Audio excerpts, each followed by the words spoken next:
Hello, race fans. It is another beautiful Tuesday night, and we are here at Irwindale Speedway for the Martin Sports 130 here at the GTCC Backmarkers ARCA Series. Another fantastic race night for you folks, and we're really excited to see some incredible short track racing. And of course, you're here with us on Backmarkers Racing League YouTube channel. You know the drill. There's a like button down below. There's also that subscribe button. Make sure you click it and click that bell so you know whenever we're going live and you can always be updated.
Hello, race fans, and welcome back to the GTCC Backmarkers ARCA Series. It is Season 3 of the ARCA Series here in the Backmarkers Racing League, sponsored by GTCC. And this is the second race of the season thus far. You missed Daytona last week, but there's good news. You can always catch it on demand on our YouTube channel. Make sure you go check the racing links so you don't miss any of the action. It was a bit of a doozy. It was a crazy one. So make sure you go check that one out as well. But here we are at Irwindale Live, the Martin Sports 130. This is going to be our short track format. If you're familiar with last season, we have a certain number of guys qualify in on time. If there's any extras after that point, we end up going into a heat. It does look like we actually are going to have a pretty fair number of people so far tonight, so we might not actually be going into heats. Just going to wait on word from race control whether we're going right into the race or not. I am your broadcaster here, Rain Braun, alongside my broadcast colleague in the booth tonight, Dustin Bally. Dustin, how's it going tonight, man? Oh, it's going great, man. I'm excited to talk about this short track race that we got in front of us. Yeah, absolutely. You know, I'm not super familiar with Irwindale Speedway, and do not tell Tyler Burnett. I said that. So for me, it is not a place I'm very familiar. Haven't personally run on it. Have you gotten behind the wheel on this track at any? I actually downloaded the track about 15 minutes ago, so I have not driven it at all. But I have been able to watch a couple laps of the guys driving their practice laps and in qualifying, and it looks like it's kind of a combination between North Wilkesboro and IRP a little bit. So it's really tight, really slow. It's got a number of lines. So I think it's going to be exciting. I think there's going to be a lot of passing because there's so many different ways to get around the racetrack. Well, just to give the folks at home a little bit of information here, Tyler Barnett, if you're wondering why he's not in the booth tonight, it's because you can see there on the tower, he's currently in second place, holding down there in the 67 car. That can't be right. Is that right? Well, I mean, we'll have to see what his car actually says.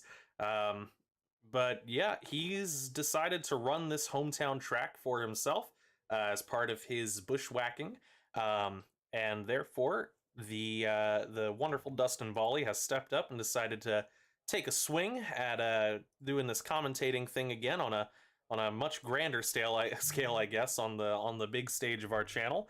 If you have ever tuned in, if you watched the Backmarkers Daytona 500, if you watched our all-star race, if you can call it that necessarily, our all-star fun day that we did last season on Extreme Sim TV, you have heard Dustin Bawley's voice, and you are familiar with how he's able to handle things here. So it's going to be really cool to see what your takeaway is looking at the ARCA car in this more competitive during like actual league setting. Yeah, yeah, absolutely. I mean, sorry, I'm listening to the voice chat here for a second. Absolutely. I think they're going to skip the heat. That's what I heard. So they're going to go straight to the feature for 130 laps. I think there wasn't enough people to. I think it was going to be two guys against each other. All right, then that is the result. Uh, Once again, want to thank everybody who tunes in every week. Thank you so much for showing up. Logan Monteith, good to see you in chat. Barnett has no talent. I'll make sure he knows he said that if we have to pull him in at any time. Maybe it'll give him a little motivation here to win on his hometown track. It'd be maybe a little embarrassing for him if he wasn't quite able to do it. I'm sure he'd probably feel like he'd never live it down with how excited and proud he is to run a track like this. Let's see here, as we're just kind of awaiting race control. Trying to go ahead, and as you heard, we are skipping the heats for this race just due to the entry number. It looks like we had just enough to fill the field, and we didn't have to make any cuts this week, which is great. You never want to have to make cuts for people. You pretty much want to always have everybody being able to run. That's the best part of how our roster split with a lot of our guys moving up to trucks worked out. It gave them all a huge opportunity to make sure we can get more faces on track and not just running the heats. They're actually going to be in the features and getting that much needed experience, especially if they do want to graduate up classes throughout this series.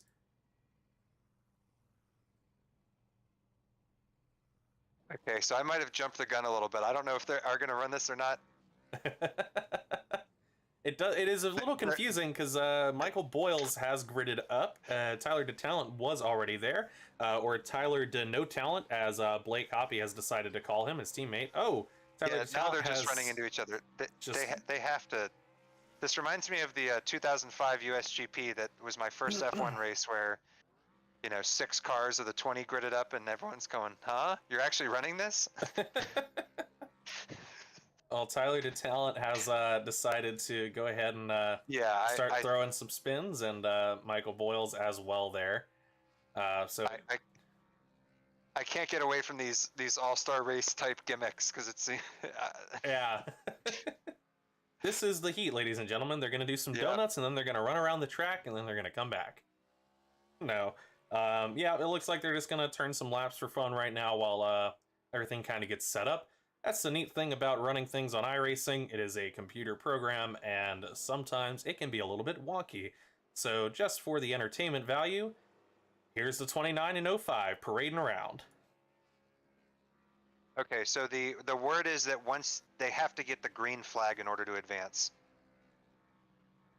Well, the pace car has pulled off. He's decided he's had enough for tonight. So it'll be a little bit of a, not exactly a drag race. It's more like Tyler DeTalent's going to push Michael Boyles straight up underneath him and turned around, and they're both on the inside wall.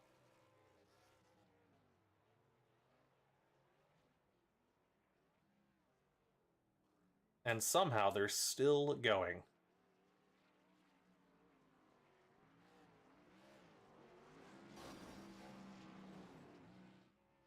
This is quite a comical voice chat. Sean, our race control, Sean Johnson, is asking them to please complete the 15 laps as fast as possible, or the 20 laps, I think it is. Well, that might have been easier before they started wrecking their cars. And there goes Michael Boyle shooting off. Yeah. He's All ready right. to go.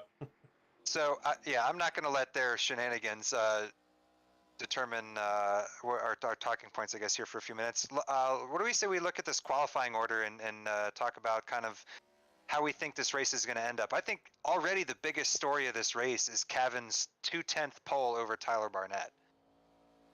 I would definitely have to agree there. As I was looking at the qualifying, we only had just a moment to kind of take a look at it. From what I could tell here, our qualifying results, yes, Kevin Baumler with just a whole tenth of a second over Tyler Barnett, which was very surprising. He has definitely shown he is very fast and apparently has some pretty good control to have been able to hold down a short track lead pole opportunity over Tyler Barnett. Followed up Christopher Pendell, another new name, as well as Alan Warnecki, the highest finisher at Daytona for the actual ARCA group. The race was won by Jonathan Cofield of Payday Racing in the Trucks series. He was bushwhacking, but Alan Warnecki came in second. Then we have Austin Holbrook, veteran returning for his third season in ARCA for Off the Wall Racing. Daniel Morris Jr. Is making another one of his starts here tonight, his second start. Samuel Stoner, a returner from last season, also running here tonight as well. Actually, he is bushwhacking, I believe, is he not? He is bushwhacking, yeah, and so he was pretty quick in practice. I think he was closer to Cavan's practice time, so I think he's one of those guys you're gonna have to watch to move up. I think he'll probably end up on the podium at the end of this race. Wow, very bold prediction, but I like it. I like it. I like it. Just after him, Taryn Modcurdy in the 51 there. Pretty close times between these guys, really only off by tenths of a second between them, and sometimes just hundredths. Abraham Kalufa rounding out ninth there, and then rounding out the entire top 10 is number 3 Caleb Durgan, and he is another newcomer here. So yeah, definitely a good mix in this top 10 of bushwhackers. Just the only two I believe we actually have for this race, I believe. Could be wrong on that. And then of course, I believe it's just Tyler and Sam Stoner. Looking over the numbers, the names, I do believe that is correct. And then, of course, a lot of new faces and also returning faces from last season, as well as guys who have been here since season 1. Guys like Austin Holbrook and Dade Grajewski are all here from season 1. Sam Stoner, Taryn Modcurdy, Abraham Kalufa, as well as Clifton Simmons. Well, Clifton Simmons has been here since season 1 as well. But Abraham Kalufa, Taryn, Sam Stoner, Kevin Baumler as well, they are all returning from season 2. So we have a pretty good mix here. A lot of guys showing up. It's always cool to have a field of pretty close to 20. And I mean, on a short track, that's a lot of people anyway. I mean, the cars are going to be pretty much next to each other the entire time. If they get pulled away from, they're going to catch right back up to you pretty quickly. So there's really not going to be a whole lot of worried about being spaced out action here.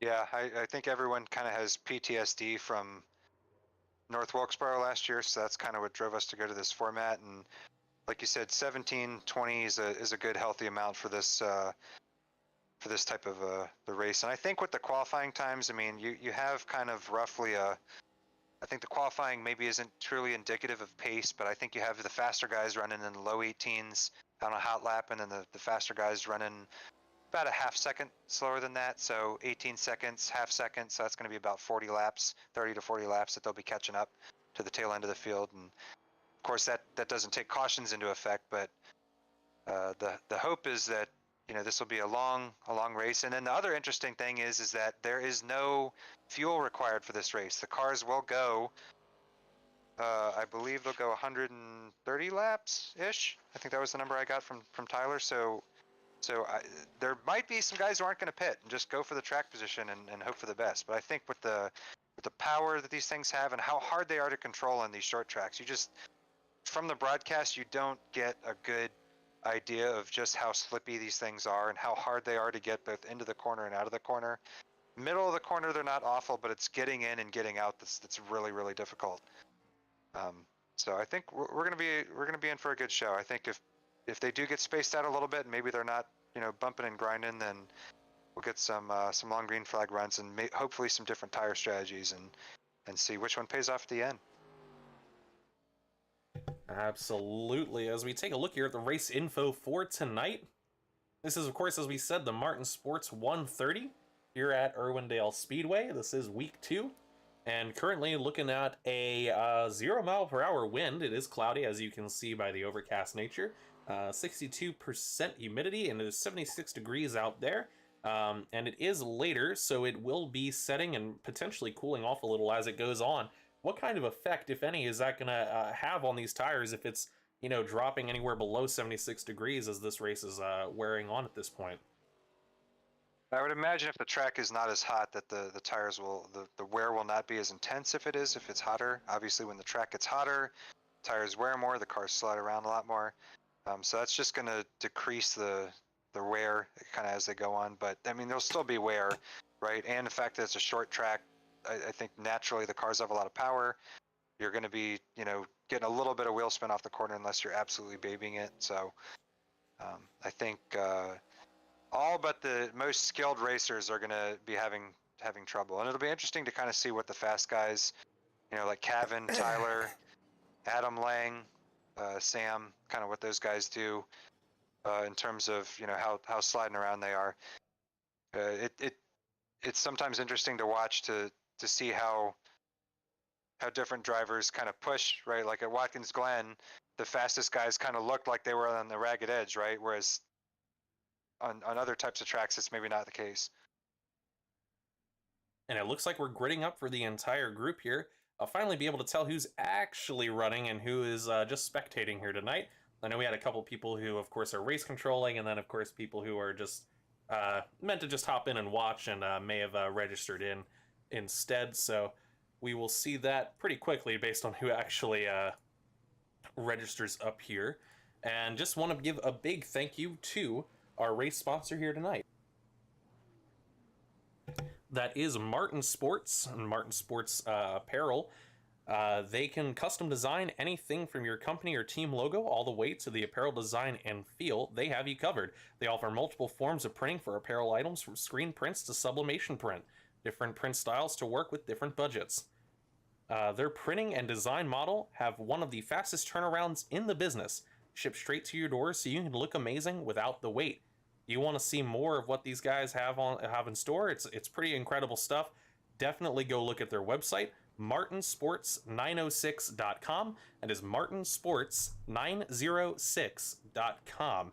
I do really encourage you guys to check it out. Obviously, we give a lot of love to all of our sponsors, but I was checking out their website a good bit today, looking at all kinds of gear that they have in there, and it is really, really nice quality stuff. So you're definitely going to want to go see that, especially if you're trying to get some custom designs done for yourselves here.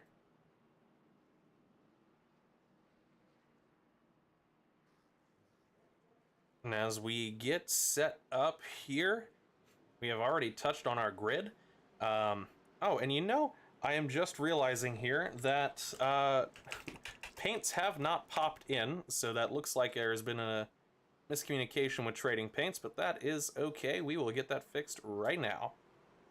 Give us one moment here. I want to make sure everybody's pretty prints show up. I had to do some tweaks before the race myself. I had to basically get it to reload the custom numbers. So, but yeah, a lot of them look absolutely fantastic tonight. A lot of neon blue tonight, which is one of my favorite colors. I love seeing that out there. Absolutely. We're about to get all of them come in as they get ready to go green here. Green flag. Waving on the Martin Sports 130 here, the GTCC Backmarkers ARCA series. And this is a situation where, chat, I caught you lacking. Where were you guys? You were supposed to tell me about this kind of stuff. Oh, man. So, whoa, Cavan already in the wall. Whoa, really quick. That's not the only pile up. There's one in the back. That is not a good start. Austin Holbrook looks like he's pulling around it. Victor Lugo Looks like he might have gotten away pretty unscathed. There were definitely quite a few names here. Where exactly did that all start? That was not only the pole sitter, but also somebody in the back. Yeah, the Something 7 ran occurred into there. the back of the 3, so the 3 and the 88 were kind of synchronized spinning. Just trying to Let's see take a who look else was here. From the collected in green, this. we're going to go to our blimp view. Certified wrecking blimp moment. A lot of good cars taken out. It's So we unfortunate take already. a look. The 88, he goes for that low line, and it just looks like gets away from him on the back end. Logan Monteith, field reporter, says he might have saw a little rain on the track. Hey, maybe that's what happened. Just here, coming into turn 3. Yep, just enough to send him loose. And that, of course, is going to stack up a group behind him. Yeah, the 48 involved too.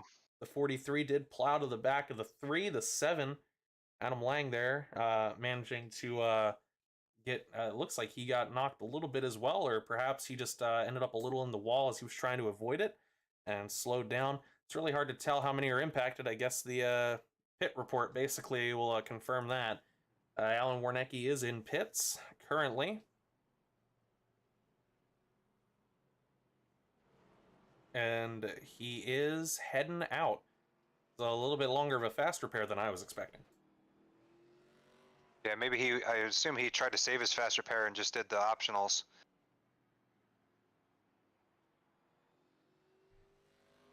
As he races to catch up to the field here. There's Kevin Baumler heading to the back. Yeah. Your pole sitter and your 4th place guy are already in the back. And Kevin has a very messed up rear. He did not pit here. Looks like he anticipates more trouble ahead. I can say that that is a distinct possibility. Or maybe everybody kind of figures it out here and it gets a little cleaner out.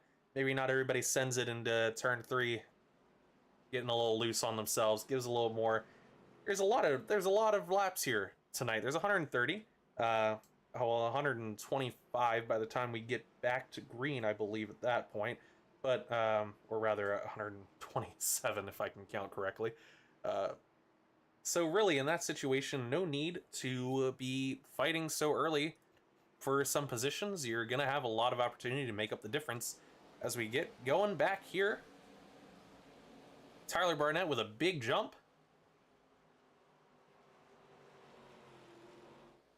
Christopher Pendel falling in line. Taryn knocking already. Doors. Was that with Samuel Stoner or was that with the 48? That was with the Samuel Stoner, 65. And here comes this back crew piling up. They are all pretty wide right now. See if they give each other a little bit of respect here coming around. A lot smoother, a lot cleaner as they head back out. Still a bit 3 wide in the back of that pack there as we're looking at the 38 of Clifton Simmons, making his debut for Off the Wall Racing here tonight, as well as the 70 of Nicholas Moffitt and the 88 of Kevin Baumler, a pole sitter. Just ahead, we got Victor Lugo. Talent. Oh, Tyler to Talent. What's up? Yeah, I got a little squirrely coming out of 2. Oh, the 43 too. He is turned. Another caution. It's got to be. Or not. He went down. He was... Yep, Andrew Cowell, he actually took it relatively easily. I don't know if you saw that. He just couldn't quite get it, and I could not make out who that was. That was 84. The 84. Yes, Abraham Kalufa. It looks like he only just kind of tapped him as he was coming across his nose. Not a lot of room he could give on that, from what I could tell. So minimal contact, and Andrew just kind of spins. He'll be sent to the back here. He's going to have a lot of work to make up, but, I mean... That's short track racing, I guess. And this front pack is something else. Look at this. Tyler Barnett, that's 67. Followed by Christopher Pendel in the 94 and Austin Holbrook in the 12. These guys, I mean, especially some of the guys you've seen running late models, this is definitely not an unfamiliar sight or a sight you wouldn't expect. It's definitely falls more in line with what we were probably expecting to see. The veterans, the bushwhacker making his way up. And then, you know, this new face though, Christopher Pendell, haven't really heard much out of him or about him. He's pretty much holding a good spot here. Austin Holbrook's looking to get under him here. This 94 car though having a pretty good start for himself so far, I think. Yeah, 94. He was a big factor at Daytona. He was in the bright, I believe it was neon green kind of McDonald's car, and he was a factor all race. So I know he's quick. You know, he's quick in practice. He qualified third, so I think he'll be a factor all race long if Tyler Barnett stays within striking distance. Bear with us here as we take a look through the field. We're going to be jumping around to quite a few cars, taking a look, seeing how all of this is going to fare out. There's just so many cars on such a short track, but it's always just big enough, and the cameras are always just out of range enough. You don't quite get everything in. That's the good thing about having two sets of eyes looking at different places on the track at all times, so we can try to make sure that we have the best action here, as it does go 3 wide. In the back, Tyler DeTalent really sending it up top there. He is coming around. He passes the 43. Everybody pretty much gets around the 43 of Andrew Cal there. It looks like he's just kind of taking it easy. Not really putting up much of a fight on letting anybody by. And just, I imagine just trying to hope that he can get a recovery. Maybe a caution will come out. He'll get a lucky dog and get to send himself back around on the lead lap. But until then, play it safe. Don't wreck the car. Oh, and as I say that, Taramoda Curdy and Daniel Morris Jr., 48. They get into it. We are still green. It was just, yeah, I mean, it pretty much resolved itself off track. I guess as we do things here in Backmarkers, these are iRacing called cautions. Ooh, the 7 gets the 44 real loose, getting in right behind him. But yeah, as we said, admin generally don't throw cautions unless it is absolutely warranted, as in there's a track blocking stoppage and iRacing for some reason has not thrown a yellow. Otherwise, it is up to iRacing on what is determined a caution, and it seems they've deemed those past 2 incidences not something we're stopping the race for, so we continue green. I think that's a testament to the drivers having good control of their cars, and even though they got into a sticky situation, they quickly turned it around in the right direction and kept going, so kudos to them. I would have to heavily agree with you there, Dustin. It definitely seemed like they, you know, especially when we saw that first one with Andrew Cowell, just kind of turning. I mean, Abraham Kalufa did not plow into him. It was just, you know, kind of turned in front of him, just enough to push him off his nose and move around. And Andrew Cowell waits and gets himself back in. And then the same as we just saw with those cars, they were both tapped into each other, both going down the track, heading to the bottom, didn't try to slide up, do anything crazy, and then made their way back onto the track when it was a good opportune time. So yeah, good testament to the guys trying to get back on, and, you know, not cause a disturbance or do any, oh, the 3 is heavily in the wall right now. Caleb Durgan. Looks like he just didn't have enough mustard on that one. He got real tight and just ended up back in there. I imagine that's a testament of just, you know, sending it a little too much at that point, expecting the wheel to turn and it not doing so. Yeah, like I said, getting off these corners is just so difficult. It's getting in and getting out. In the center of the corner, they kind of do what you want, but looks like he caught the part of the retaining wall that jets out and then comes back in. So that was real tricky at North Wilkesboro. That caused a number of accidents. So it's just one of those things you got to be cognizant of as you're driving. Absolutely. As we look here, yeah, this is just, I mean, a lot of passing going on, just a lot of moving around. This just feels very short track. I mean, it's actually very exciting to watch. There's a lot of battles going on everywhere throughout the field. I'm sure there's going to be, the 88. Kevin just taps the 44. Oh. Just enough. Oh, wow. That's a caution, but man, that was incredible. And Cavan, man, unfortunately for Cavan, he taps the 44 and he gets the worst of it, it looked like. Yeah, I didn't think that was going to be a caution looking at it. I thought I mean, they both kind of did half spins and then, yeah, Cavan. I'm just. He keeps it going, but yeah, man, that's unfortunate. Already two spins for him. It's a tough night for him so far. I'm really impressed with that control of everybody coming up on that wreck, and the control of the that was the 44, was it not, of Alan Warnecki? I believe, we'll have to take a look here as we're heading back. Yes, it was. The 44, let's take a look here as we head to our blimp view. To get an overhead, completely sideways. Cavan also is sent sideways. That's part of the issue there. Man, just look at how that clearance in front of Abraham Kalufa as we try to get a close one. Look at that. Absolutely incredible how close that came. Comes right through the center instead. The 84 basically just kind of has to move a little to the right to get out the way. And Cavan actually manages not to hit the inside retaining wall. Coming through the green, he manages to save it. Just a little bit of a spin. I mean, I think the yellow in that case was probably a good idea, just because of the amount of cars that were having to slow up very quickly. And as we talked about, you know, you don't want to be caught in a situation like that, where you're expected to stop short, and you're also expecting the guy behind you to stop short.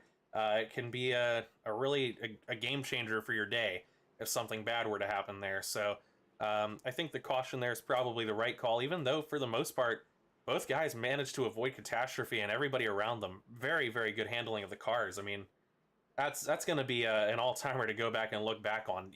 I don't know if you were able to take a look at that overhead and see just how close Alan Warnecki came to getting nailed by Abraham Kalufa, and it was just enough to slide right past him.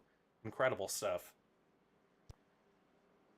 So I had jumped back a couple of laps, and I saw that Mr. Pendel was down from second to fourth, and I had totally missed this during the race, but it looked like on lap 25 he got real squirrely coming out of 2 and actually came down almost to the inside wall to gather it up, and he kept it going straight, but he did lose second spot to Austin Holbrook and lost third to Sam Stoner too. So our top 3 already looking different. Austin is impressed me so far.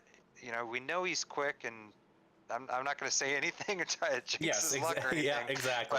But it's looking good for him so far. So we're going to see what he does kind of going forward here. But yeah, really unfortunate for Pendel, but he's quick. I think he'll recover. He didn't hit anything. Absolutely. So business continues. This is a great opportunity for him here. I mean, he didn't fall back to 5th, 6th, or anything like that. He's just found himself in the, you know, just 2 spots behind, and at this point he's basically sitting behind the guy who's about to launch for the lead as we go green here at the Martin Sports 130. Once again, coming off the second caution on lap 32, heading into lap 33. As I said, there's that launch, and he's going to follow right in line with him.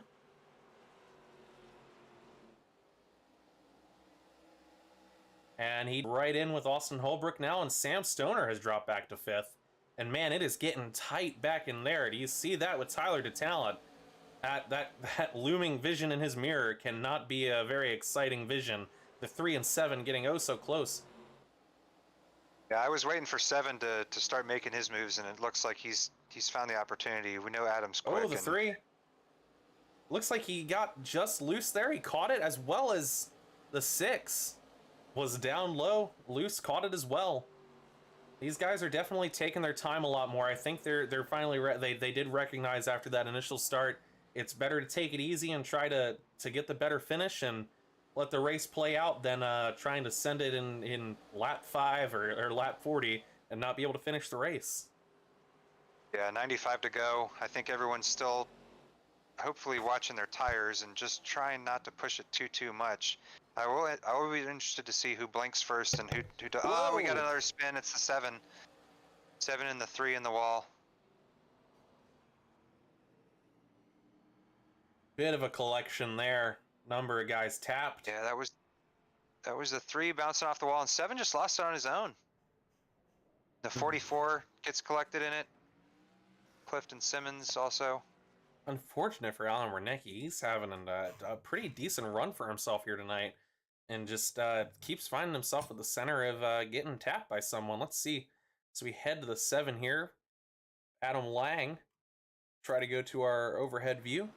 See, yeah, as he just gets loose, the 3 cars up in the wall. So Caleb Durgan had the opportunity, could have been spared if he'd have just been a little bit faster there. He gets enough to clip, and that catches Allen, who has nowhere to go. He's in that top line trying to figure out where to get. Taryn gets a little bit tagged. The 70 spins down. And Cavan is going to tag the 7 just enough as well.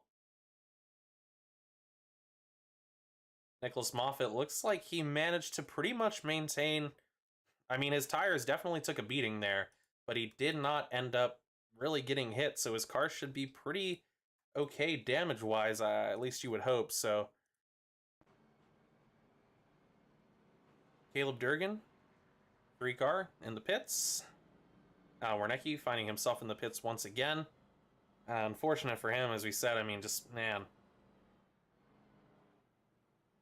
Adam Lang as well. Top 5 looking still about the same. Tyler Barnett, Austin Holbert, Christopher Pendell, Daniel Morris Jr., and Samuel Stoner. Following that, just behind them, made his way up 12 spots so far tonight, Tyler DeTalent. Yeah, Tyler DeTalent having a great run tonight. I think he's kind of settled in. Follow his Evil Empire teammate Tyler Barnett all the way home. We do have to knock Tyler though, because I do miss his bright yellow spoiler on the front and the back. So we'll have to give him a good ribbing that he is going to have to forfeit his win if he does win this, because he was not wearing the proper contingency decals. Right. Yeah, so here we go. So I guess with this track, and maybe this is me just being a newbie, that the leader does get the outside, I guess, just due to the nature of the line, because it does seem that at least in 1 and 2 you are running high, and then 3 and 4 you're running low. So I guess Tyler's had the lead pretty much the whole race, and he's been restarting from the outside every time. So I assume that's an yeah. iRacing mandated thing. So yes, would yeah, have to see be if the Austin case, can hang with him. as we are no longer doing choose, the choose cone. In our series, we are defaulting to just regular startup. It cleans things up a little bit. Race control, drivers, everybody pretty much kind of talked about it and said that looking to bring it back in the future, but especially for the starting league here, the ARCA league, the development, it's probably better just to make sure guys can get on tracks with each other and get some racing experience, rather than throwing a bunch of extra strategy and rules at them that it just might complicate the process. Austin really close to Tyler Barnett there. Tyler gets a better exit. Now Austin's under attack from the 94. Yeah, Austin's always so good on these restarts. I remember last year at Wilkesboro and Atlanta, he's so good in the early part of the run. He tends to not have the long run pace maybe as like a Tyler Barnett, but this is his time to try and maybe force a move or force Tyler into a mistake or something. Tyler DeTalent is really trying to take the spot away from Samuel Stoner here, really staying in his rear corner there. So we, once again, have a slight iRacing connection issue. Every once in a while it likes to do this, and it looks like Tyler DeTalent's car has died because of it, but nope, there was no wreck. That is just... oh, there was a wreck. Yeah, it's Clifton Simmons. Simmons going down into turn 1. But as I was inferring, we might not actually be able to see this, so we will have to hear the report. I was on the 3. Oh, he tags the 43, and it's because the 43 looked like he was stopping around the 3. Just enough, yeah. Honestly, not really sure what happened there. 3 stopped on track. Did he spin? 3, yeah, he spun into turn 1. He lost on his own. He spun into the 7, so the 3 and the 7 continue to make friends with each other tonight. Well, the 38 didn't completely ARCA break the 47, so that's got to be kind of nice. Or the 43, that's rather. Good. And every time Austin Holbrook, I feel, probably thinks he's getting a little bit of a run to try to make up on Tyler Barnett, yellow flag is getting thrown on him. Yeah, I think the good news is that I think Austin benefits from these short runs. I think if it was a long run and we were 50 laps into a run, Tyler would just take off. So I think if these cautions keep coming out, Austin, I think, is gonna stay within range. So for him, I'd say he wants to keep seeing these cautions. But yeah, we haven't had a longer run than what 10 laps here or so tonight. So we haven't really seen who's quick on the long run. We know Adam was, because Adam I think he started further back and made his way up, but he's been caught in a couple of these accidents. So yeah, it kind of feels like Wilkesboro all over again. So hoping that guys can maybe settle it in and get some long runs going. The 44 did get waved around, and just he still has some damage on his front. Looks like he's going to take it into the pits, try to get some more repair work done on it while he has an opportunity here. Not a bad strategy call if he just got the lucky dog on that, to go ahead and let himself lose that lap back, if anything, while he goes in and tries to get some work done. Especially if he was already set for the lucky dog at that point. That's a pretty good call on his part. Yeah, I think he's going for the optionals. He's going to have to take off pretty... Yeah, he's already taken off. So he's probably got a bunch of optionals. The car's damaged. Obviously, aero isn't as important at these short tracks. So you can drive around with a mangled race car and still be okay. Same deal at the road courses, but, you know, you can't drive around Daytona with a car looking like that. I'll tell you what, I definitely, even everything he's been going through, if he can manage to avoid some of these incidents from this backpack that he's getting a little bit tagged up in, I'm going to keep my eye on that 44 card. I mean, if not just for tonight, for the rest of the season. Yeah, I mean, obviously he's the ARCA points leader right now, so he's got that going for him, and he qualified really well, but his car's in pretty rough shape right now. He looked like he was having trouble just making the arc of the turn, so I don't know if there's some suspended damage or what, and I don't know if he's used his fast repair or not. So Pendel! Wow, he really made a charge there at, looks like Holbrook drags the wall a little bit, but Pendel really made a charge there, not only at second, but also at Tyler Barnett. He's going to get real close. Right across the front of the 48, Danny Morris Jr. The 12 in the wall again. He must be having some tire issues, I'd imagine, here.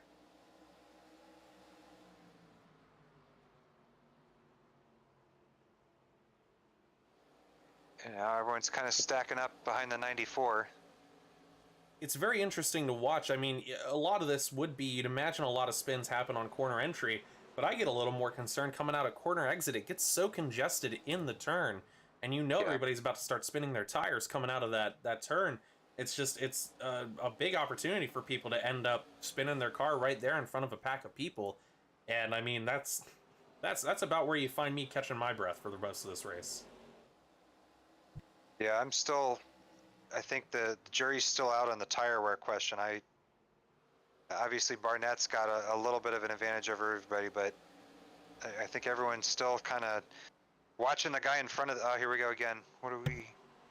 Andrew Cowell. Looks like he caused the incident going into one. I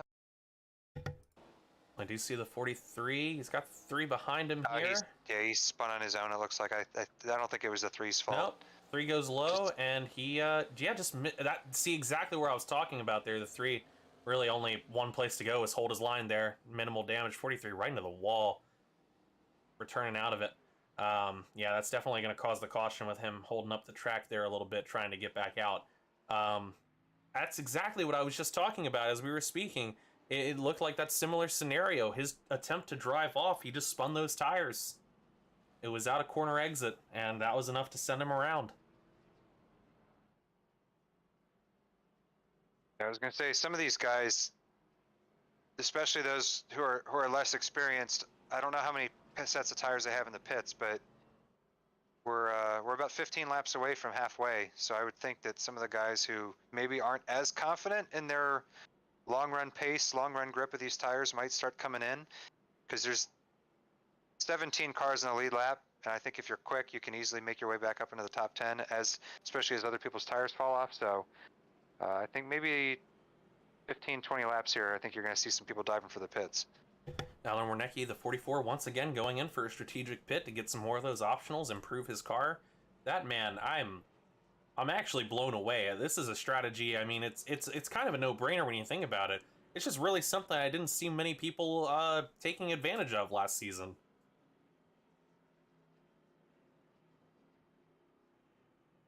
Again, maybe don't know if he used his fast repair or not. He's a highly rated driver. He has an I rating of 2,900, so he's definitely competent, and this is probably not his first rodeo doing a league. So it's calculated. He ran a good lap, good enough for 4th place in qualifying. So if he can keep getting that car repaired, I think he'll be in good shape for the end of the race. But he's just got to keep his, for a better, lack of a better term, keep his nose clean for the remainder of the event. Right. Well, you'd have to color me impressed. I know I can't stop talking about it, but I'm just when a driver, especially a driver who's kind of running on his own here, as he is, without running. Actually, let's take a look here. No, I don't have him as signed unless he did recently sign. He may have signed with Dumpster Fire. He did recently sign with Dumpster Fire, so he is a Nathan Gentry entry here along with Joe Styles, who I think he's either a lap down or not. Yeah, I think he's out of the race right now, or is he still in the race? Joe Styles, I don't believe actually had a chance to start. Yeah, I didn't really see he's him in the race. Yeah, so Andrew Cowell, and then Nathan obviously couldn't make the start, so yeah, he's sort of alone out there, but.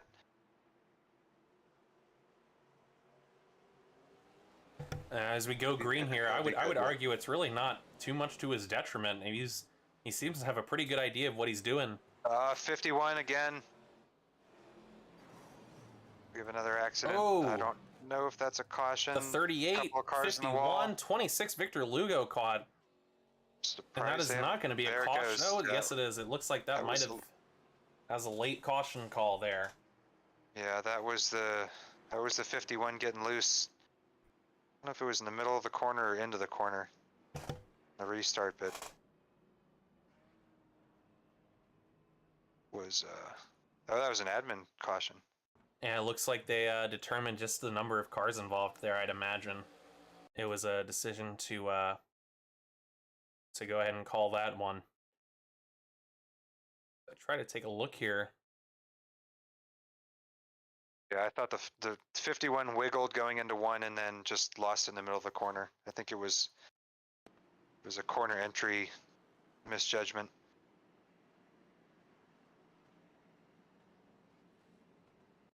So yeah, so Taryn gets a EOL from the admins. Adam Lang has manually disconnected, so that's Let's see where he might have been involved here. I think I did see the 7. I think he crashed into the 51 as the 51 spun, so we're having trouble locating this crash for some reason. I got it now. Yeah, it's because of the late caution. It just was showing up very late there. I don't know. Corner entry. Oh yeah, real loose. He tried to save it, just wasn't enough to tag the 7 and Victor Lugo. Really unfortunate there. The 26. It's a car we haven't had a chance to talk about a whole lot just yet. 26 has shown a pretty decent proficiency in what he's doing. And I mean, he's again just a victim of circumstance. Doesn't really seem to cause any trouble, just keeps getting kind of caught up in it. But again, that's the nature of things. We start with a super speedway, especially with a bunch of rookies. There's going to be a lot of trouble. That's Daytona. Then you immediately come to a short track where guys are warming up. It's all growing pains, and eventually, people kind of weed themselves out, or they get better. And those guys who get a lot better, they get to graduate up and race with guys who, are racing on a similar level. And, it feels like a grind for a short while, but that's the whole part of progression. It's all about putting in the work and then graduating up, and next thing you know, you're moving into trucks. Yeah, Victor's kind of an interesting case. So Victor is a pretty highly rated driver. He has a 2500 I rating, and he practiced. His practice speed was faster than Kevin and Adam Lang and Daniel Morris. He was right there up with Barnett. So I know he's got speed. And he was fast at Daytona. So he just seems to have been caught in a number of incidents tonight. But I think if he can get some clear track, he's another one of those. There's so many guys here. I look down this list, and so many of them have potential. And you know that just if the cards fall their way, they're going to be in good shape. But and right now, looking at this green flag. Once again, we're taking a look and seeing, all right, let's see who holds in, doesn't give too much. Ooh, the 26 around again. Not sure what happened to him there. That's not going to be a caution. He's going to spin it back around and get back on track. And he's going to be chasing after the 38 and the 51 there. Yeah, your man Allen was taking the low line in 1 and 2, trying to make something happen from 9th place, but again, just answering the tire wear question. Hey, he gets a little loose there and recovers at the 44. Yeah, I gotta imagine that's what that is there, the tire wear as well. I imagine every time he's gone in, it's not like he's probably been. You only have a limited number set of tires. How many sets are they working with here tonight? I'm not sure. I would imagine it's probably 1 or 2. So yeah, Allen has the freshest tires. So your top 6 have all not pitted at all. Caleb is 30 laps on his tires, and Allen is significantly better than everyone. He's only has 13 laps. So that's the speed differential that you're seeing on track. So he's back to 11th now. He might have bobbled it. And Tyler Barnett, I mean, as somebody who was actually running in season 1, and Dustin, you weren't here for season 1, it really was a remarkable thing to see Tyler Barnett run. And I mean, while he had some competitive guys running against him, and he would not always have like a massive gap, by now he'd be full seconds away, I think. And I'm honestly really impressed by the amount of effort that Austin Holbrook and Christopher Pendel, Daniel Morris Jr., Tyler DeTalent, yeah, all of those top 5 guys have done in maintaining some distance and even maybe getting a little bit of a gain on them. Yeah, I mean, I looked at the practice times and long run pace. I was looking at Austin's laps. He was not totally far off from what Barnett was doing, so they were in the ballpark. But in these short tracks, the laps are so short second wise. So when you see a half a tenth, 1/10, it doesn't seem like a lot, but that does add up, right? So even though they might be running similar lap times, that can be bus lengths on the track especially when you go over 20-30 laps. But we're not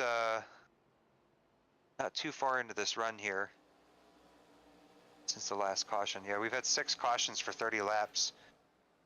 We're on lap 76 with 55 to go. So yeah, I mean, Barnett's probably just managing his gap. He probably just, once he gets to a certain point with Austin, then he starts to back it off. I don't know if he's going to go for a no stop. I think maybe if it goes green and he gets enough of a gap that he might, but I think if the cautions keep coming, there's no way that he's going to relinquish first and go back to 15th or 16th and then have to battle his way through. I think he's just going to stick it out. So Austin in the wall. Oh, catches it. Yeah, the rear end stepped again out, and now. Yeah, he's caught the wall a couple of times tonight.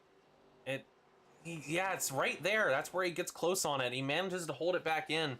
It's definitely causing damage to him. It's gonna cut down that right rear, I'd imagine, every time he catches it just a bit more. But I mean, man, he falls back in line. He's just gonna try to work his way back over there, and that's gonna put a hefty lead in the distance between Christopher Pendel and Tyler Barnett. It's going to be interesting to see if these guys are going to be able to push some pedal to the metal and close that distance a bit. Yeah, I would imagine probably at this point, the non-Tylers of the world are fighting their tires pretty hard. So it's going to be a question of which one of these guys pits first. I'm trying to watch the 44's progress. He had those brand new tires really compared to everybody else. And he's still sitting back there in 12th right now. So I expected him to make more progress, especially after his 4th place qualifying run. He got look like 94s in the wall. So I think everyone's starting to feel it now. Yeah, I'd imagine. I mean, we're talking about the 44, but that's a major thing. Is we got to account for his aero damage right now. That's true. Yeah. When he's getting out there in dirty air, especially, and he's just trying to make that run, he's going to be a lot slower than some of these guys, even on fresh tires. Fresh tires is probably the only chance he had to run similar to what these guys are running with a front end that isn't completely bent up. So, I mean, yeah, it's hard to say. Yeah, his 44's last lap was a... trying to look here. Okay, we have another caution. And that was... I don't see an incident. Abraham Kalufa. Something happened with him. Looked like he spun potentially, got off track somewhere. Let's take a look. Yeah.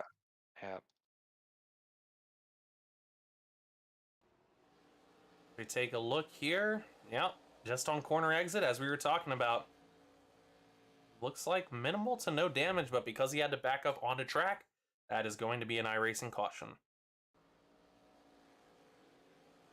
That's unfortunate too, because you don't want to be the guy in this scenario where everybody's just running and the caution gets called because you had a self spin and you were able to kind of recover, especially when other guys have been able to have a chance. But that's just a matter of safety, and God forbid you were just slightly a little further up on track and somebody comes around trying to take that low line for whatever reason on here and clips you. That could end both of your nights, and it's just not worth it. Trying to look at Tyler Barnett's fall off. Yeah, so he's earlier in the race, he was kind of running 18.4, 18.3, 4, 5, 6. Now he's kind of in the 7s, 8s, and 9s. So he's about 0.4 of a second off. So I think he's a good gauge of kind of what the tires are doing. So if you have a 0.4 of a second, yeah, Kevin comes in. Yeah, so big pit run here. Kevin Baumler, Alan Wernicke, of course, coming back in. Abraham Kalufa, Caleb Durgan, Victor Lugo, Dave Grajewski, Andrew Cowell, all in the pits right now. Probably going to go ahead and try to get some tires at this point, I'd imagine. Yep, and that's what I had talked about. We're kind of we're 50 to go out of 130. This is if you're going to make a pit stop, this is probably the best time to do it. But yeah, most of that top 5 staying out. They like the track position. Again, I think that advantage with the tires is probably going to be about 3 to 0.4 of a second a lap. Whether that's enough to propel you to the front of the field is to be determined. I think if a guy like Sam Stoner went in for tires, I think he would probably then be a threat to Barnett if he can get himself in decent track position. But some of the guys who are further back, Cavan, I mean, I don't know how damaged Cavan's car is, but on fresh tires, he in theory should be a threat. Well, as we've learned a lot, and this is no knock on Calvin Baumler, this is just the reality. We saw this with a lot of really talented drivers last season. Throwing down a hot lap does not always guarantee that you're going to have a good run. Yeah, definitely. It's a different skill set. I mean, you kind of have to manage your own wouldn't say temper, but aggression, just to how hard you're going to saw the wheel, how hard you're going to hit the gas getting out of the corner. It is a different thing, but yep. If you can nail it and manage that drop off, then you're doing good. So pace cars off. We're going green here. Lap 89. Tyler Barnett getting another launch, but Christopher Pendel pretty even with him so far. And he falls in line, taking second. Austin Holbrook already moving back up to third. Oh, wow. Tyler really slowed down in that corner. I was very surprised to see that. They caught up to him very quick on that one. That's probably that's the major thing I'd say. The 94 drifting way up there. The difference, the Tyler Barnett difference, trademark, is that he will do those things very early. Those situations that you might think will sacrifice a position. Oh no! And that's a huge pile up. Wow. I tell you who this benefits. It's the 26 and the 6. Wow. And I imagine a couple of guys' nights, that could be it.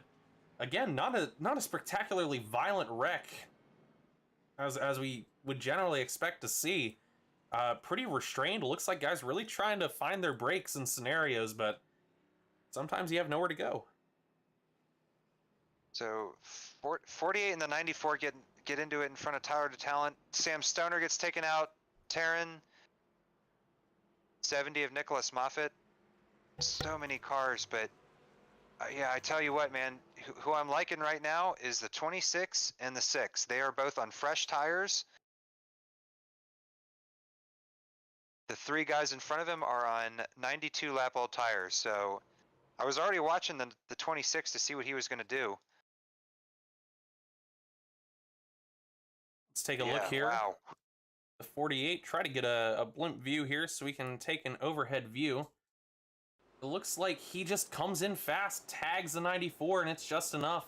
And that collects pretty much the rest of the group that gets tagged there. Number of cars involved, number of cars going to be heading down the pits.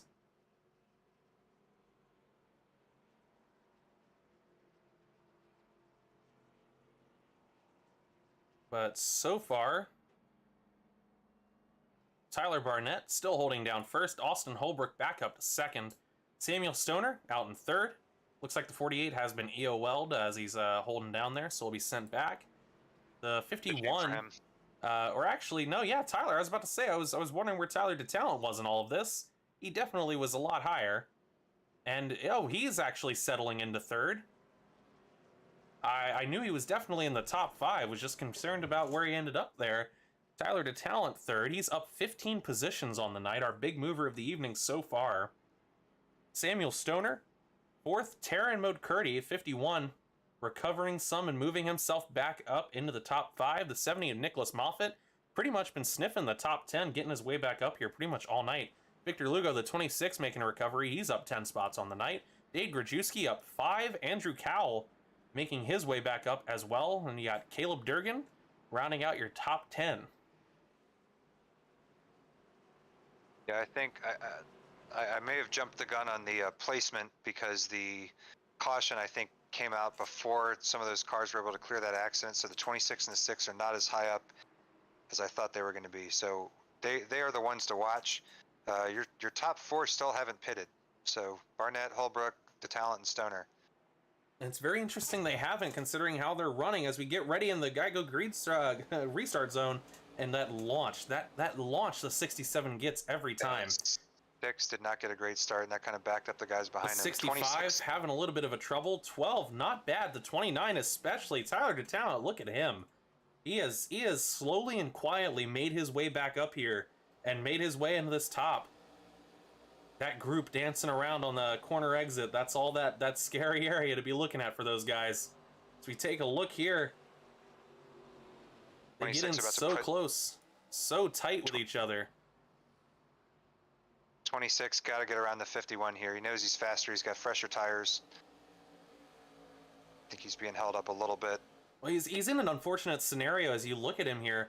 I mean, he can't really go to the outside of the 51. That's eating the wall. And the 70 at that time, now the 70 has dropped back. The 70 gave him really nowhere to go on the inside.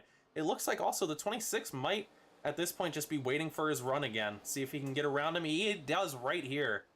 But we have a yellow elsewhere. This is going to be... Whoa, I see a number of names. 44 not happy about it. Dade gets loose. Yeah, Dade got loose going into 4. 44, 48. As we take a look here. 44 can't catch a break tonight. That's just how it goes some nights, unfortunately. Yeah, the 6 really... Wow, 8 just hard jerks right. That's insane. We have to take a look at that one more time here. Try to get a different view. We'll try to go to a chase view here. See exactly. I'm really unsure. We're gonna have to see what kind of inputs that was. That's really bizarre. I mean, it's hard to say because we've seen scenarios where we saw Daytona with a crazy netcode that sent somebody far into the wall. And it feels like shades of that. That was really hard jerk right there that sent Dade Grajewski into the wall. Yeah, he overcorrected. I think it was a driver input error. He was loose going into 3, and then yeah, this is an instance of a mid corner accident that I didn't think we would see a bunch of, but definitely looked like he lost it in the middle of the turn and then overcorrected and ate the wall on the outside. And I'm highly surprised, just mostly on account of the fact that I didn't think you could turn a wheel that hard that fast. Yeah, you're not really supposed to do that. I think you're supposed to. I mean, if you can give a slight input to keep it straight, you can do that. But you definitely don't want to be full opposite lock, because then you're just going to do a Michael McDowell basically into the outside wall. Well, you see, the trouble is that I'm speaking from the perspective of somebody who has a lower model car. And a lot of these guys riding with a simple G29, and the force feedback really doesn't do that to me. So, I imagine if you have anything a little bit harder, if you have that force feedback cranked up, maybe it definitely jerks a little harder. Yeah, that's unbelievable. Yeah. So we have about a lap to go before they're on the backstretch here. So Tyler Barnett, I guess, still kind of in command. Sam Stoner, you know, you've got your two bushwhackers up there in first and third. Holbrook holding steady, and then DeTalent, and then Lugo kind of now in the mix as well. I'm still watching my 26 there. He's got significantly newer tires than these guys. These guys are now 100 laps into their run on tires, along with Nicholas Moffitt, the 70 yellow car. Then everyone else pretty much. Daniel Morris Jr., I think it's still showing that he hasn't pitted yet, but I'll have to check on that. But I think, yeah, if these guys can hold it off on old tires, kudos to them. But I'm surprised that Sam Stoner and Holbrook are still going for it on the old ones, but see how it turns out. Pace cars back down, and we're heading to the green flag again. Watch that 67 car launch off. The 12 having to wait up on him, and it's always just enough to cause issues. But man, I mean, we're looking at some guys who are definitely hungry for their first win, clamoring up in this front one, especially in regards to their first points win. I mean, we do have our two bushwhackers holding up front here, of course, but I mean, right behind them, Austin Holbrook, Tyler DeTalent. Tyler did, in fact, win the flash. 10th caution. There was 48. I really wasn't expecting it. Oh wow! You'll like this one. Which number are we looking at here? You're looking at 43 on lap 106 here. He comes up into the 88 and eats the stationary wall. Yeah, he comes up and doesn't realize Kevin's there, and this is an ugly one. Oh, there it is.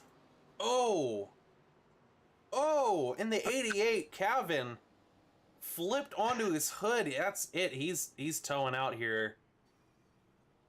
That's Kevin's night. Very, very likely. Kevin Baumler. Your pole sitter. Flipped on his hood. Gonna need an evac immediately here. Wow, that was incredibly violent. 44 got collected in that. 84, 38, 6. We're down to 14 cars in the lead lap now. 48 car on his way back out, as is the 26. The 84. Caleb Durgan back out as well. I believe Kevin Baumler is done for the night. So Tyler just came out.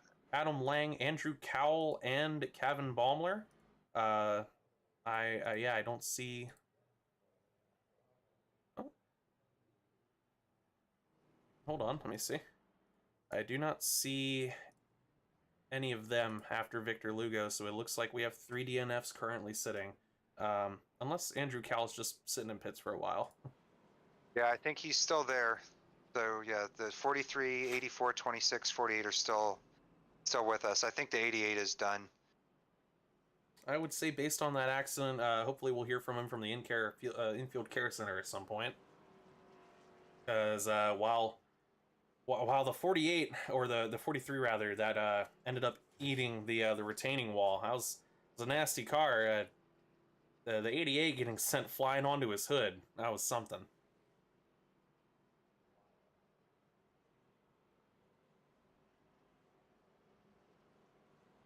So I want to know what happened to Mr. Lugo here.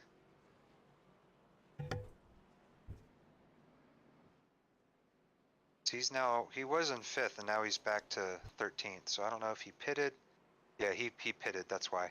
So I don't know if they had another set of tires in, so or maybe he had some damage or something. Well, hey, if you wanna make sure you have a good position at the end and nobody else is taking the opportunity, maybe it's a good time to use this chance. Go in, get your tires, or get a little repair done, and find your way back out here. We get ready to go green. Hopefully, I'll be saying that for the final time. You can only cross your fingers so much. I'm gonna finally unfold my tower. I haven't been able to do that for a little bit. Oh, it's so tight in there around Sam Stoner. Everybody manages to kind of break it out. That's that congestion. 51 making a move. The 3 real tight around that corner, just enough that you'd think he was rotating. Manages to hold it down. Tyler DeTalent going for second on Austin. I think he's going to get it. We have a lot of side-by-side action here, but yeah, take a look at this. Tyler DeTalent. All three of these guys on old tire. Ah, DeTalent spins and hits. No! He hits the inside wall. You know what? I'm going to be a conspiracy theorist here. It looked like he was going to stop himself before the wall and then let go of the brakes to let the car hit. And I wonder if he did that to bring the caution out. You know what? I would be doubtful. In for a fasty. It's a funny joke all in all. Yeah, I mean, just knowing Tyler with how goofy and a personality he can be, it's not something you'd ever really put past him. But nah, I mean, I think that caution's coming out either way. His car's turned completely in the middle. I mean, he has to back out to get out of there. Yeah. There's, that caution's coming out either way. No sense in sending yourself into a wall. Yeah, so Barnett looked like he was going to go for the pits, but did not, so. Interesting. Yeah, trying to do the little fake out, send somebody back. Austin Holbrook, Christopher Pendel. I can't extol this enough. The 94. What a night. What a night for him. Yeah, him and Holbrook are my two MVPs. And I mean, Sam Stoner as well. We can't extol the 65 enough. He gets mired back in that traffic, that fear, that congestion. It comes crowding around him. He manages to hold on and not get sent out anywhere enough to keep himself running in top 5 position. Terran Mode Curdy recovering to get himself back up here. Impressive return back by him. The 44 of Alan Wernicke, he is once again back up here. And Nicholas Moffitt still hanging into that top 10, looking to try to probably, with a damaged front there, try to eke his way into the top 5 if he can get a chance. He's going to probably sit a little pretty, see what he can do. Victor Lugo, Caleb Durgan, Daniel Morris Jr. dropped 4 spots all the way back to 10th. I can't believe the 3 is in 9th. He was having so much trouble in the beginning of this race, but obviously he's held on to it. And he's now in the top 10. A big factor of this, and this is why we stress, man, like, people are always, people are big personalities, and this is competitive, and people are always going to get a little upset. Something happens to them during a race, but this is a developmental league, and guys are going to be learning on the fly pretty regularly here. And it looks like he's kind of adapted his car a lot smoother to drive a lot stronger of a race. I mean, a lot of this has just been him avoiding the wrecks that are coming in front of him, and it's sending him back up into the top 10 at this point. So he might be learning something here of, hey, the long game, playing it safe, not losing those tires, not spinning it too much. It can work out a lot better for you. Yeah, no, I'm really liking everything I'm seeing out of most of this top 10 here. I think 12 to go. I don't know if we'll have another caution, but it looks pretty good for Tyler, and we'll see what Austin can do. He's gonna have to really time this restart right.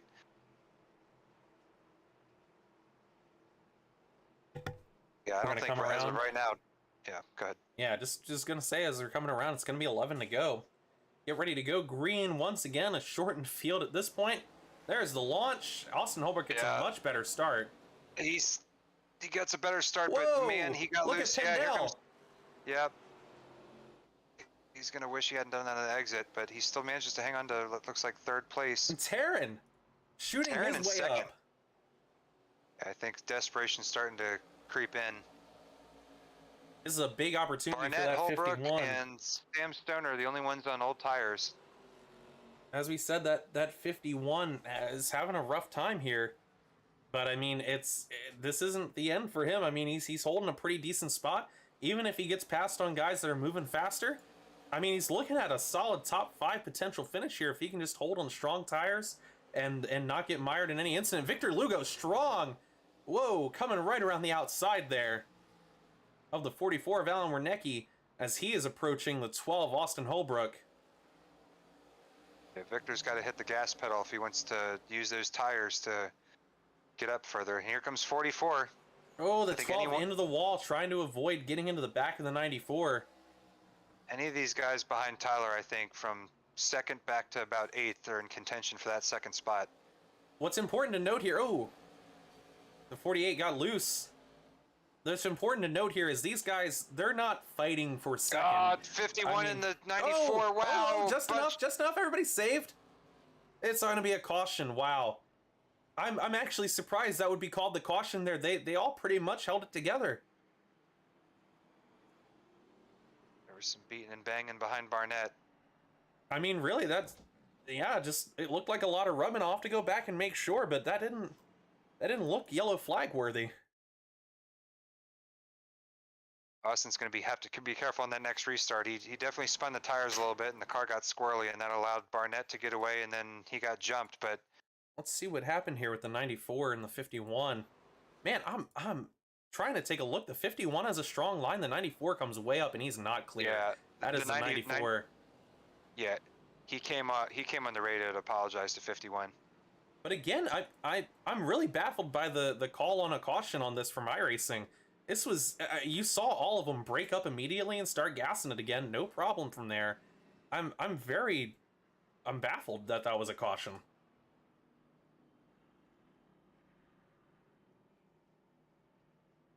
We wait for everybody to kind of settle in, see who's going into pits. Andrew Cal is sitting in pits. This is, yeah, he's definitely parked for the race, probably just enjoying the show at this point. Christopher Pendell, of course, taken into the pits for his slam into the wall. Hopefully, I mean, he's been up front all this time. Hopefully, we're going to see if this is a chance for a fast repair for him. And he can make his way back up and get a decent finish on himself here. I'll have to take a look. So, Pendell got an EOL for causing the crash. Well, yeah, absolutely. But that's, like I said, it's a matter of is he going to be able to get out of the pits and not have to send the rest of his night in there. But oh, yeah. Looks like he's still sitting as they're coming back around. Unless he's only sitting on optionals, but no, and he may have ended up using his fast repair a little bit earlier. Nope, he's coming off now. Might have just been fueling up, maybe got some tires there. Cut it really close. He'll be to the back, but he's still got a fighting chance to make his way up and get position. He's still on the lead lap, yeah, I believe. But man, I mean, how much different could this top 5 look while still looking kind of the same? I mean, Tyler Barnett, Austin Holbrook, Samuel Stoner all sitting, that's a top 6. Tara Mode Curdy, Alan Warnecki, and Victor Lugo. They have all inched their way up to top 5, fighting and clawing through 12 cautions, and most of these guys that we're talking about, they got hit at some point in those cautions. Yeah, I was going to say, I'm looking at the Tyler DeTalent fans in the stands. Sorry, Dustin, it's just to the Tyler DeTalent fans that are in the stands and watching at home, do not fear. He's sitting at 9th right now. He's still got a top 10 and a big opportunity with 3 to go on this green-white checker to make some moves, maybe find his way up a little higher there. Go on, Dustin. Sorry about that, man. No, you're fine. I was going to say, I was expanding on your point of all the damaged race cars. I think Barnett's the only one who doesn't have a mangled front end at this point. DeTalent also has a pretty clean car, but I don't know if he took a fastie at some point. A little confused there. I thought that would have been the restart. Looks like Barnett they extended the caution. It by 1 lap. Yep. I see. Looked like Mode Curdy wasn't quite in position on it. He was behind him and not side by side. Not sure what happened there, but man, I'm really again, I keep saying impressed with the 44. Hopefully he can get a good finish out of this, because that guy has really put in the work to stay in this race tonight. The 26 as well, Victor Lugo. There are a number of guys who have been just on the receiving end of terrible luck as we come around to the final green. Man, look at that launch. There's nothing you can do. The best thing you can hope to be is maybe Austin Holbrook in that scenario, sitting behind him to actually see the launch happen. 51 and the 12, gotta be careful. Tight. It's a slide job, but it's clean. He's in front of him. Yep. The 12 had to hold back a little bit, but that's trusting Austin to know that he's not going to slam it into you. Yep, I think this is now the official. White flag. This race will be official here. 51 is presumably it doesn't spinning. go off No, the wall. Austin. Oh, he got through. The Warnecki does not. Oh, he does. Warnecki's going to be okay. Yep, I think if it hangs Tyler on, this is going to be your top coming 3. around the corner. And Tyler Barnett wins the Martin Sports 130, followed by Austin Holbrook, Victor Lugo, Nicholas Moffitt, and Tyler DeTalent. Ladies and gentlemen, I told you guys, top 5 to talent. He did manage to sneak his way back up in there. Can never count him out, no matter what, and that's that.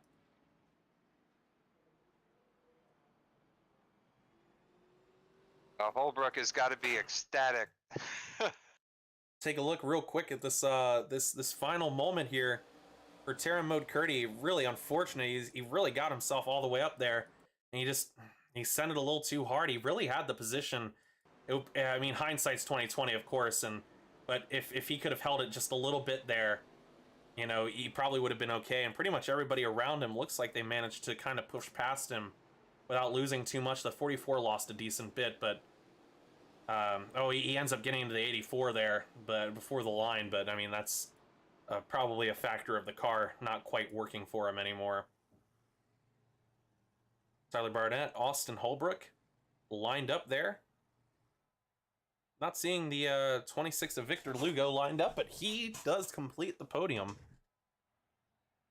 Yeah, I think I had been talking about it kind of since he had made his stop, that I knew those new tires were going to switch on. I think it really took, the 51's issue there at the end. So Terran ends up 14th, which is, I mean, I think he started the last lap, second?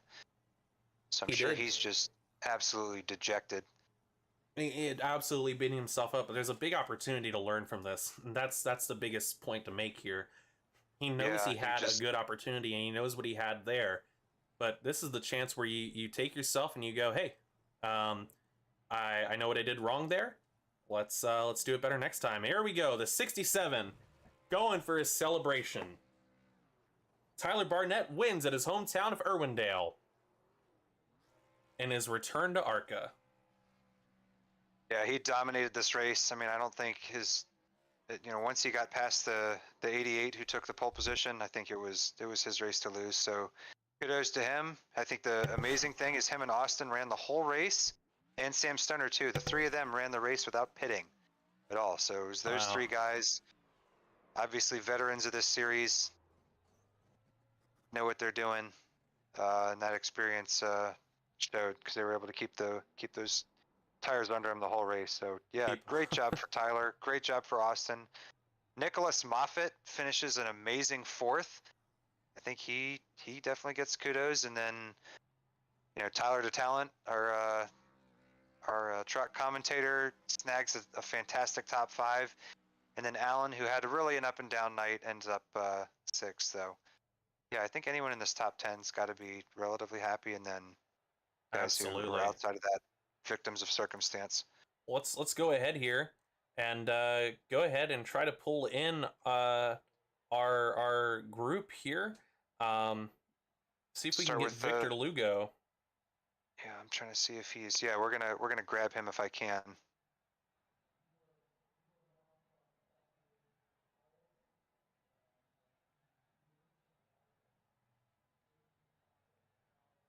Let's see here. I'll go ahead and see if we can pull in Victor. Victor, hey, it's Rain and Dustin up in the booth. You hear us, man?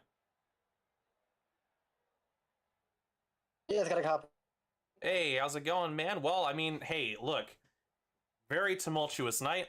It's ARCA, it's short track, and at the end of it, you pushed through everything and you pulled out the podium. How you feeling right now? Oh, I'm pretty pumped up, man. God, that was a really up and down race. I spawned multiple times, got into a wreck early on in the race, and little by little, patience was the key to get a top 3 in this race. Yeah, I thought you ran a fantastic race, man. We were watching your pit strategy, so you were one of the ones that did take tires.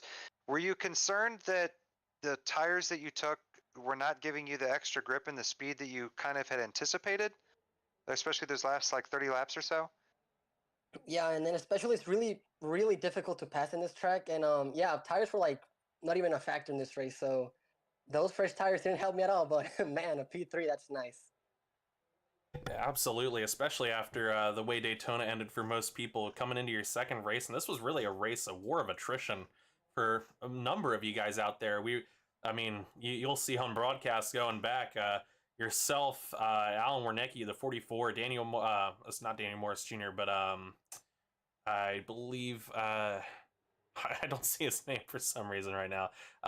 We were just remarking on a number of guys who were getting caught up in things that just victims of circumstance for the most part, and to see most of you claw your way back up into a top 10, really impressive stuff.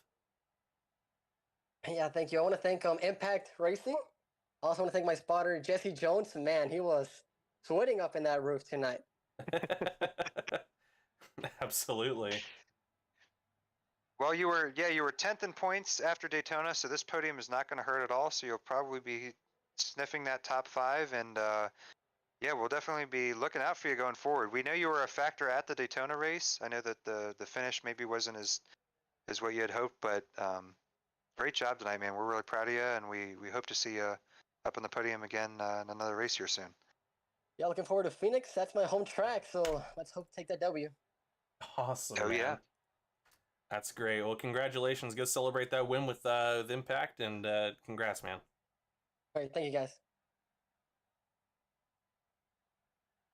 All right, and now we go ahead and pull him in here. Man, this is going to feel really good for him, I'm sure. Let's get Austin Holbrook, the guy finishing second. Could you believe it? Austin Holbrook bringing it home. I mean, this is your first podium, at least in a long while, man. How are you feeling right now? Man, I'm glad I was able to hold on to it. Got a little sketchy there a couple times. Dropped to the back of the top 5, but a couple incidents in front of me. Got it back. Got up to second. Not quite enough to keep up with the 67, but we'll take it. I'm happy. Yeah, I saw that last lap there with the 51 getting sideways, and I saw flashbacks of Daytona and every other race. It's just luck. It just seemed to elude you, but I'm so thrilled for you, man. You drove a great race. You, Tyler, and Sam Stoner were the only ones who did the whole race not pitting, which is amazing. I don't know how your tires felt at the end or how you were even able to make it work, but yeah, you were fun to watch all night. You were a factor all night. Obviously Tyler's kind of a step above everybody, including guys in the truck series. But I thought on one of those short runs that you were going to take a swipe at him. Were you close at all? Was there any point during any of the restarts, maybe when the tires hadn't worn so much, that you thought you were going to have a shot, or were you just trying to go for second? Now, later in the run, I had one restart. I actually got nervous that I jumped him, but I was like right neck and neck with him. And then I guess, I don't know if it was I tagged the wall right before that or if it was a caution 2 ahead of that, but I just didn't have it was just a little too loose on entry, and I couldn't stick it with him. I was able to hold on to the other guys, but he was, like you said, another category out there. Yeah, we saw you sideways and kind of counter steering it there, dragging the right rear against the wall there. But you had a couple of hairy moments, but you bent but didn't break, right? And that's kind of what these short track races are all about. And that's a long ways from what we've been doing, so we'll take that. Yeah, that's fantastic. Yeah, you were 7th in points after Daytona, so this second is not going to hurt. And I tell you what, man, you have to be thinking about, championship at this point, right? Not winning it, but at least having that on your horizon, right? If you can keep these good finishes up. Definitely, I want to at least be competitive. I should be around for at least. I might miss one race, but we should be here all season, so I think I'll be there. Hopefully, top 5 at the end. We'll see what happens. Yeah, hopefully this is just a big confidence booster for you. We all know you're quick, and it's just been a matter of got to get one of these finishes. So hopefully this is a springboard and a taste of things to come, because we know you're capable of it. So we need a little momentum. I like my chances at Phoenix. We'll carry it into next week. Absolutely, man. Well, it's mega congratulations to you, and really excited to see you make these big moves here. I mean, you are the first points gatherer here for the race, so you're going to be taking home basically first place points for this, which is really cool as a team owner of yours to have that back to back right now for me. So I'm grinning ear to ear, and your teammate here, Dustin, I'm sure as well. But yeah, we're gonna let you go resume with your team. Looking forward to seeing what you do next week, man, and looking forward to seeing a lot more out of you from this season. This is what we knew you could do. Appreciate the support, guys. Looking forward to the broadcast. All right, man. Thank you. How amazing. And now let's go ahead. We need to get the winner in here, Tyler Barnett. Let's hear him gloat a little bit about what we already knew would happen. Let's get the man himself, Tyler Barnett, the booth master on Thursdays alongside me here, or on Tuesdays rather, alongside me here usually. Well, you took a little break, and here you are now in victory lane. Yeah, it was a little bit of a rough race. talking to the ARCA guys about it now, but I really just think it was the track. This track is so difficult. It's super challenging. Like, even I was struggling out there. I was almost losing it a couple times. So I understand why there was a lot of cautions, but otherwise, for that green flag run, we had quite a few good battles going on. I know Tyler to Talent and Stoner had some really, really good battles going on. And then I know Holbrook in the 94 car, those two and I were pretty close a couple times, had some good battles going on. But yeah, it's nice to be back in Victory Lane. Irwindale is my home track. I've been there so many times. I was actually getting nostalgia in qualifying. I came off the high side of 4, and I was looking at the front straight, and I was like, man, like I stand right there all the time, like hanging out with the drivers and hanging out with the cars and whatnot. So I was getting nostalgic, and then I messed up my qualifying lap. So I love this place. Unfortunately, the race wasn't as good as I hoped it would be. But either way, Victory Lane, back in the ARCA series, and thankful for the guys that showed up tonight, and thankful for you guys in the booth. Thank you, Dustin, for taking my spot for a while, I guess. And then thank you to all the sponsors as well. Martin Sports 906. I mean, you can go find them. martinsports906.com. They are a company from Michigan. They make a bunch of sim racing apparel, and they were kind enough to sponsor my car, number 67 tonight, which is a different number for me, and also the race as well. So thankful for them. Obviously, Evil Empire Sim Sport. I know we had a decent showing tonight with Tyler Talon and I. But otherwise, I mean, a semi below my standard race for what I hold all the ARCA guys accountable to, unfortunately. But we'll get it all ironed out. A bunch of new people, a bunch of new faces. So thank you guys for broadcasting again, though. Yeah, and to that point, just want to, there's a lot of points you get to, as race admins will go back and the stewards will take a look at events that transpired. Man, it's actually really impressive what a lot of these guys ended up doing here tonight. I mean, Dustin can attest, there were at least probably 2 or 3 cautions where we're like, man, why did the yellow even wave there? They recovered it and we're getting back up to speed before anybody was coming around. It's just, like a lot of times we didn't see a whole lot of ARCA braking. A lot of guys were trying to give a lot of respect and room in situations. It really seemed like people tried to be cautious here and really tried to give it an honest go. And it was honestly a lot more impressive than the number of cautions would lead you to believe. Yeah, I kind of figured as much. I know iRacing is a little bit dumb when it comes to cautions sometimes. I do know that we had to throw an admin caution here or there. But otherwise, the iRacing cautions, they came out a little bit prematurely. But I think you're right. I'll take your word for it. I'll go back and look at everything later and then have my feelings there. But we're going to say, what is a better race than we anticipated. And yeah, so tough race. I mean, fun times though. I love this track so much, and I hope to see it in the higher up series. Absolutely. Well, thanks so much, man. Go enjoy that win, that hometown win you've been craving for.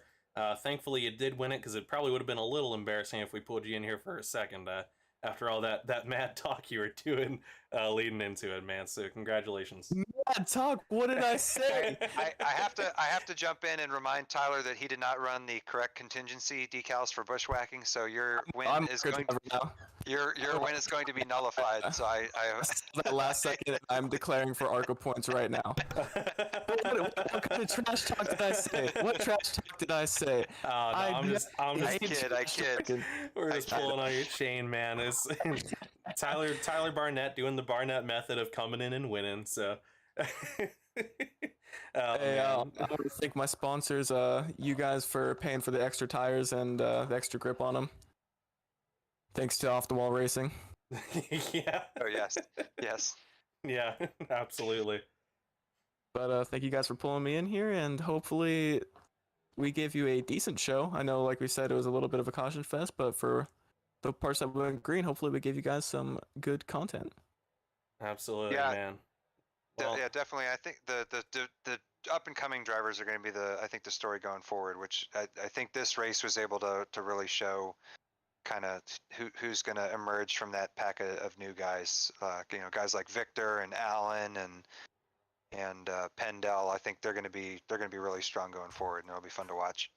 100%. I'm very excited to be back up in the booth for Phoenix next week. Sorry, I'm gonna have to take your place now, Dustin, unless you did better than me. That's okay. No, I might. Nah, you guys are. This is a little, obviously, some slight breaking news, but there's a chance you guys are going to end up paired together.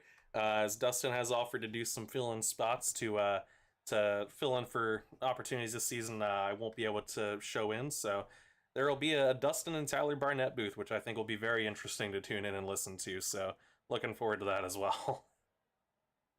Awesome! I didn't even know this news. Oh yeah, I'm the backup. What's my contract? All right, man. We're gonna drag you back to your team, dude. Enjoy your win, man. Thank you. Before we get, I was gonna say, I think he just left, but I was gonna try and grab Alan, but I think he's gone. I think he just left about a minute ago. Yeah, I also wanted to as well. I was trying to get a little bit of time there at the end to grab him, but that's just the nature of trying to grab somebody before they head out. And usually guys will wait a little bit here, but I mean we've got we had a pretty good run for a lot of guys there. A lot of really interesting stuff and a great podium. And honestly, I feel like that's a pretty good place to close it out for the night. I mean, there was a fantastic, aspect to this race. We covered a lot of really, really good moves by some of these guys who clearly showed a lot of like wisdom, and maybe they don't have all of that experience and necessarily like talent, so to speak, just yet. But I'm really optimistic about the future of this season, because whereas people will harken back to North Wilkesboro last season, which was absolutely a mess, something about this did not feel as messy as North Wilkesboro did. And maybe that's just on account of you expect a little more, perhaps, out of the guys that were already racing the season before, and then the newcomers coming in, and that meshing a little better. But these new guys, they, like I said, I can't fault. I mean, self spins, that's expected. Tyler mentioned it's the track; it's a tough one. I mean, outside of that, if we count out self spins, we're looking at pretty minimal incidents that occurred. A lot of guys, like we said, tried to do their best to give room, tried to actually use their brakes around people. Some really good dodging and actually trying to avoid incidents. That one caution we were talking about, where all four cars kind of like tapped doors and then bounced off each other. It was such a bizarre caution to have been called by iRacing, considering they all kept moving forward.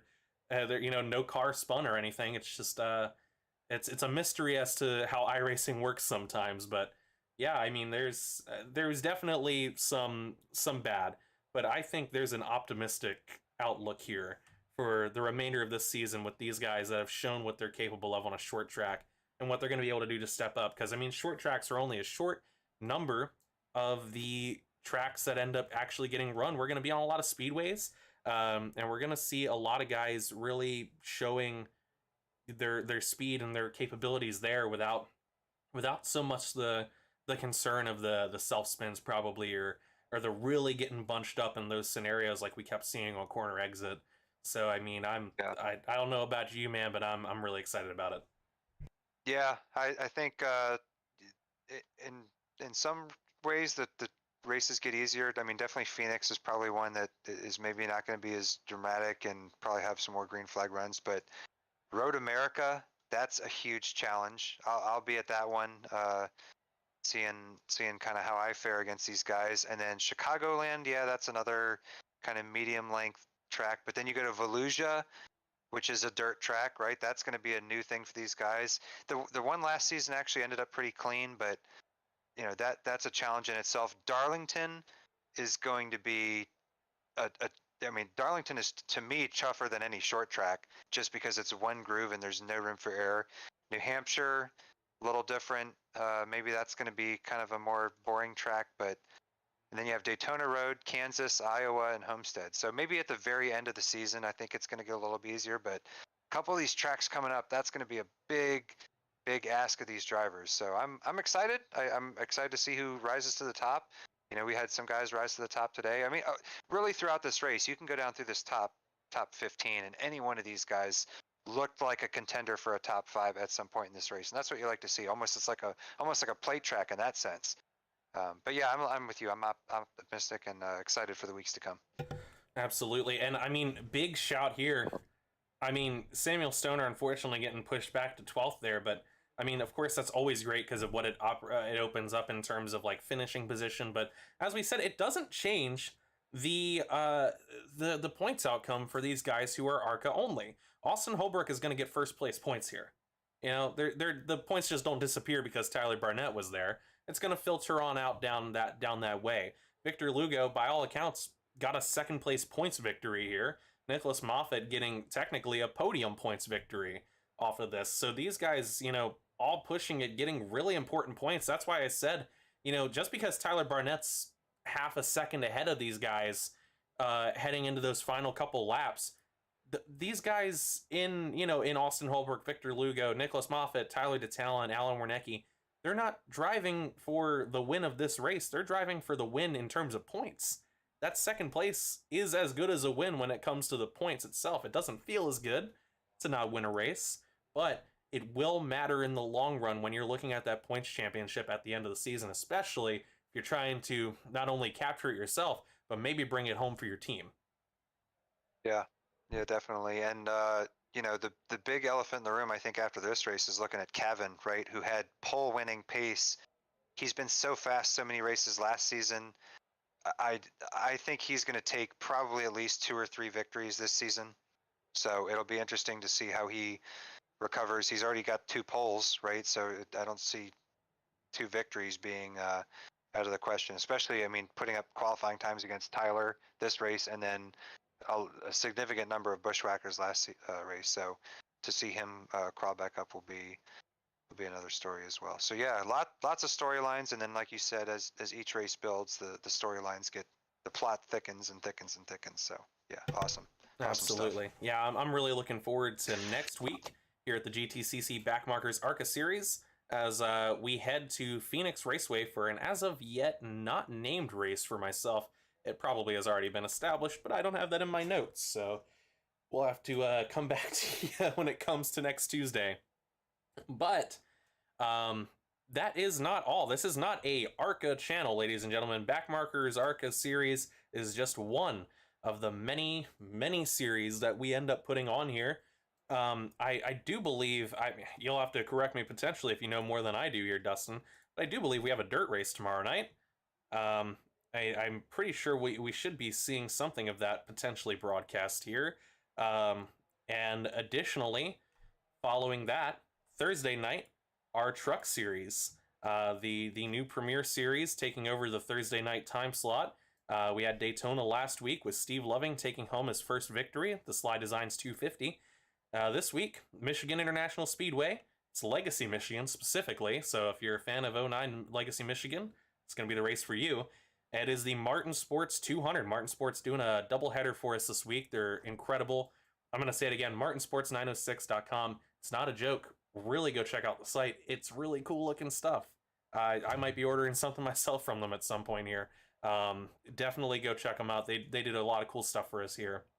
And then next week we come back in, and on Monday we should be having a rescreened LLC Regional Late Model Tour race. I'm just having trouble seeing what date. Oh yeah, April 24th. That is round 5 at USA Speedway, Kalufa Motorsports Southern 100. So that is broadcasted by Jay Bass and Brady Powers. Definitely go tune into that. It's a really fun one to watch. And then you'll see us again, as we said, next week at Tuesday. That Tuesday coming in here at Phoenix Raceway. And we will be doing another ARCA race, and we should be back in the booth with Tyler Barnett. Much love to Dustin Bally. Thank you so much, man, for accompanying me here tonight, providing the statistics and giving some color analysis to a lot of the inner details of driving. You're definitely a top driver, and you were in ARCA with 2 wins under your belt last season, and you're definitely looking to shape up the same way in trucks. That's not just me as a team owner blowing smoke at you, but so to have your input, it's always valuable to have guys who have been behind the wheel and have put in a lot of effort and are pretty good to come in and kind of explain to viewers at home what's going on. It's always great. Yeah, my pleasure, man. This was a lot of fun, and I hope to do another one here fairly soon, but maybe not too soon. I get 2 nights a week for iRacing, so one night broadcasting means that I can't practice. So if I'm slow at Michigan, I'll just blame my broadcasting time. So it's all good. All right. Well, want to say thank you once again to our series sponsor, GTCC, Nathan Gentry and his league. If you want to find out more, go check out GTCC over on their Instagram. And as well, want to thank the race sponsor, Martin Sports, here for the Martin Sports 130 at Irwindale. Martin Sports, we know apparel. They can custom design everything from your company or team logo all the way to the apparel design and feel. They have you covered. They offer multiple forms of printing for apparel items, from screen print to sublimation print. Different print styles to work with different budgets. Their printing and design model, they have one of the fastest turnarounds in the business. Shipped straight to your door so you can look amazing without the wait. You want to find out more, and you do. Go visit martinsports906.com. That's martinsports906.com. I want to say thank you to everybody here at the Backmarkers Racing League and the GTCC Backmarkers ARCA series, as I tell you goodbye, race fans, and good night.